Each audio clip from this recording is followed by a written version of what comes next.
You're listening to The Money Hour with your host, Tina Mitchell.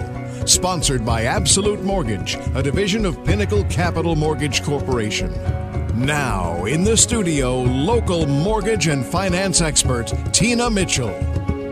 Welcome back to The Money Hour with your host and mortgage expert, Tina Mitchell, right here on 1150 AM KKNW, the Saturday, July 9th show. I've built a network of elite industry professionals every week sharing their knowledge and expertise with you, my listeners. If you're hearing my show at a different time or day, you are listening to a rebroadcast. You can call the show at 1-855-400-1150 or go online to themoneyhour.com to connect with any of the guests I have in studio, or if you'd like to talk with me as your host. Questions for me, of course, I'm always available for you. Right now in studio, I have Jonna Hood from Windermere Real Estate. Jonna, thanks for coming back in studio. Thanks for having me.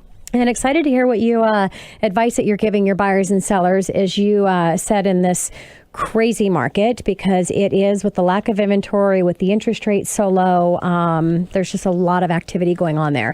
And a little bit background about Jonna. Jonna defines her role as a creative sales professional with a passion for aligning people and dreams.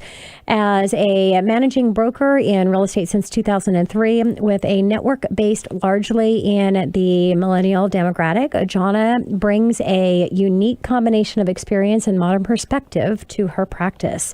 She prides herself in holding the highest standards in customer service while also working hard to keep the buying and selling process fun, no matter what the market climate may be. In the Money Hour segment today, Jonna talks about partnering with her customers to create winning strategies for buying and selling in today's competitive market. And I like that, the winning strategies, because that's definitely what you have to have, is you've got to have the strategies needed in order to win in this market. And the quicker you can win, meaning making the less offers, or the quicker you can win as a seller, meaning maximizing your profits, that's really what the name of the game is.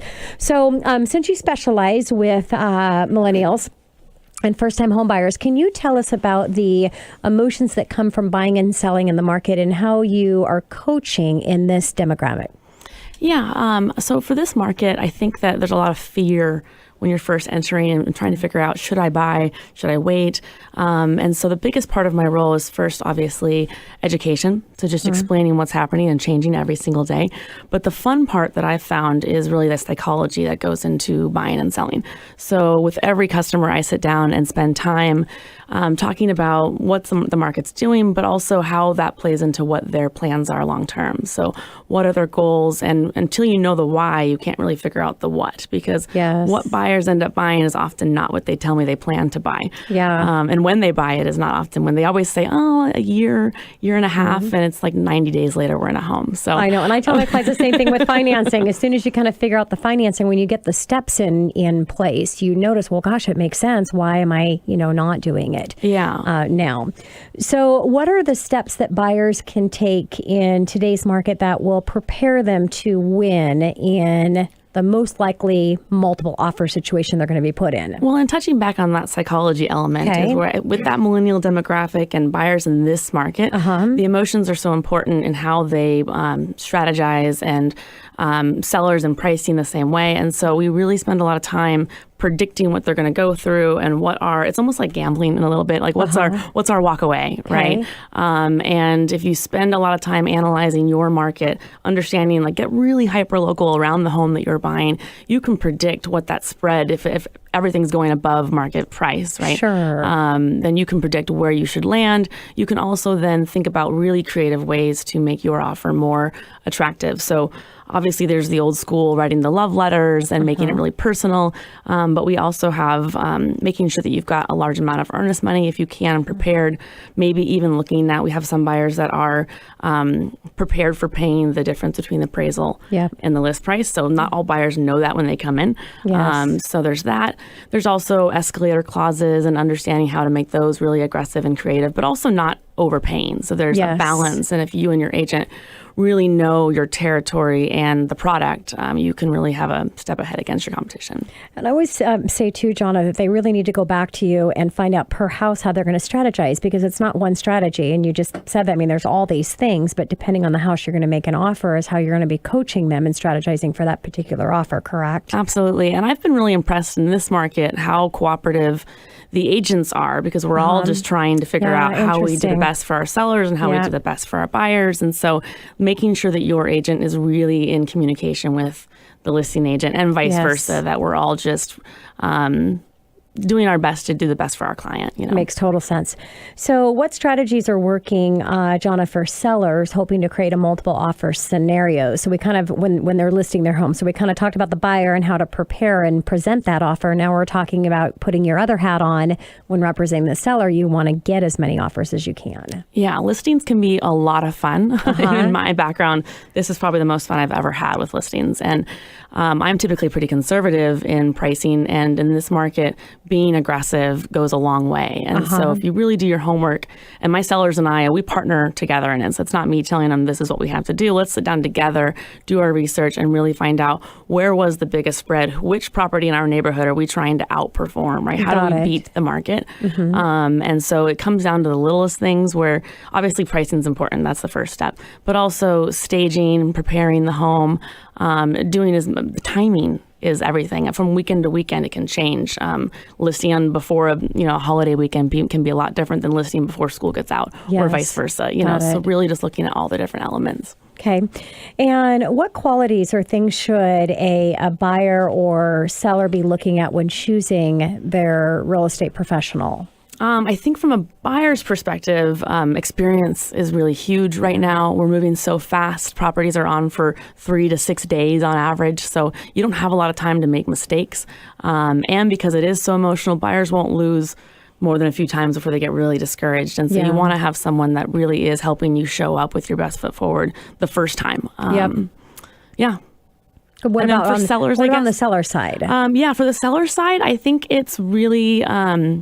Again, we can't predict. We don't have a crystal ball, but to really maximize those values, it comes down to marketing, pricing, and just planning, and having someone who I don't really believe in the hyper neighborhood specialist agent anymore. We all kind of work throughout the territories, but really spending time before you list to understand that property, that neighborhood, and just the history behind it and how you outperform the history behind it. Yeah, well, and I liked what you said with the sellers. You're partnering up with your sellers. So you're not telling them what to do, but instead you're partnering up and saying, okay, this is what I advise that we do. Here's the data that backs it. And so I think that's really important that for any of the sellers listening, your agent has to be giving you the reason why behind in how they're pricing and what they feel that they can do to increase that. So let's talk about tips for prepping a home for showing. So when you're getting that home on the market and prepping for the showing, are there things that upgrades and different things that really are going to have a lot higher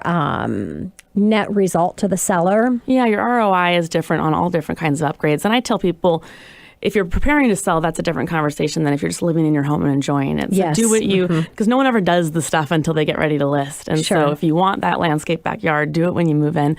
But if you are preparing to sell, there's a lot of little things you can do that go a long way. Paint and carpet all day long in any market, really. But in this market, that's an obvious one. Staging is huge. I wasn't always one to constantly recommend it, but in this market, it's definitely paying off. I would say also thinking about landscaping and that curb appeal element. So what does it feel like when you're standing at the front door, looking for the little things? And because I think buyers are having to overpay and go above list on almost every property, they want it turnkey. They want every little element. And that without having that, they're not really willing to go that extra step. And so you see a big difference in a home that feels like a fixer or like it needs cosmetic stuff. The price difference can be in the tens of thousands of dollars if someone had just made that adjustment. That's crazy. And I know the answer to this, but I have to ask it because I know that this is kind of a big one with sellers just thinking that they really don't have to do that much in this market when that's not the case, because it's really about maximizing profit. It's not about getting an offer. So can you talk to my sellers that are listening about staging and how important that is, and how important showing and how they show that home? Just as we were talking about. Yeah, and I think because in 2007, we didn't have to do as much. I mean, you put a key box on it and the offers just showed up. But in this market, it's really, staging in particular is a standard in the Seattle market. But even in the outer line area, and also on the east side, but as you move outwards, it's a differentiator. And so it really, it creates that emotional tie. When people walk in, they're buying into more of a lifestyle than just a box, so they're trying to figure out where to put their furniture and all of that. But also also it can make things lighter and brighter and bigger. Yes. So if you've got whatever what might be perceived as a weakness in the property can also be shifted to, a strength with the right staging. Yeah, and like how you say the emotional connection, that's really where it's at. And especially in a seller, when you're trying to get the buyers to do some crazy stuff here, pay over what the appraised value comes in, they're emotionally tied to the house. There's a lot of things that they're going to do. But if you don't get them on the emotions, and that's what staging can really help with. Yeah. So what are some things to keep in mind when shopping for a condo? Yeah, so I think just important things. I think there's a lot of potential growth in condos this year. I'm really excited about them. But also, most buyers need to understand what an HOA is. Sounds obvious, but understand it's a mutual investment that you're making with this HOA as well. So it's a partnership, and there's pros and cons to that. So understanding how to read a resale cert. So you can ask your real estate agent to actually give you a sample of one of those. So because they're an inch and a half thick, and you'll have 5 days to review it. So a lot of my buyers, I don't think, are going page by page, but it can help to do so. Also understanding rental caps. So if you ever intend to make it a rental, or if you get transferred for work or whatever, you want to understand what that means to you, and also what it means to the building. Are you approved for FHA or not? So all these things can affect your value long term. And I think beyond that, probably also understanding buying power. Okay. So if you are looking in a price point and you've got dues added to that, say you're looking at a $400,000 price point and you have $500 a month in dues, that can buy you an extra $100,000 in house. So that might have put you into a townhouse or residential. So just working with your agent to understand the different options that you've got. Got it. So up and coming neighborhoods, where is it right now? Where's the hot or up and coming hot places? Well, if I could give a shout out to the east side since we're over here. Of course. Sammamish blew my mind recently. I think out of all the areas that I've worked on the east side, Sammamish just seems to be killing it. I think it's more competitive than most of the neighborhoods I've worked in Seattle. Really? I think it's the schools. Is crazy. There's so much to it, and the surrounding territories just don't have all of that combined. So kudos to Sammamish. But in the Seattle area, which is predominantly where I work, I would say that the central area is really hot right now. Okay. Georgetown, the inventory, if you think it's low everywhere else, it's even lower in Georgetown, so that affects the values as well. You do have to keep in mind that you are not the only one looking at up-and-coming territories. Yes. And as an agent, my job is also to really get a definition from you in terms of what does that mean to you. So everybody's definition of what they'd be comfortable living in. Do you plan on having kids? Have you checked the schools? So where do you really see yourself, and how long will you be in that home? Because sometimes up-and-coming can take 30 years. Sure. Yeah. So what does that upcoming mean? So we've got a minute before I got to take us to break here, but I want to ask this because I think it's important for sellers that are listening that are afraid to put their homes on the market because they're afraid they're not going to be able to find another house. How are you coaching and counseling around that obstacle? You've got bridge loans and some finance options as well. Fortunately, in this market, because it's so leaning in the seller's direction, you do have a lot of flexibility, usually in extended closings. You can do rent backs as well.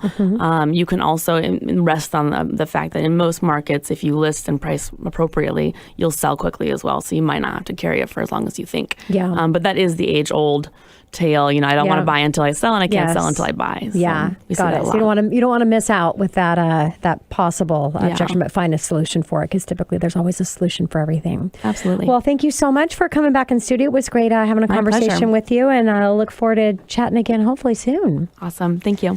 And coming up next in the Money Hour, how do you create stories that will grow your business? Sally Fox with engaging presence right here on 1150 AM KKNW after this short break.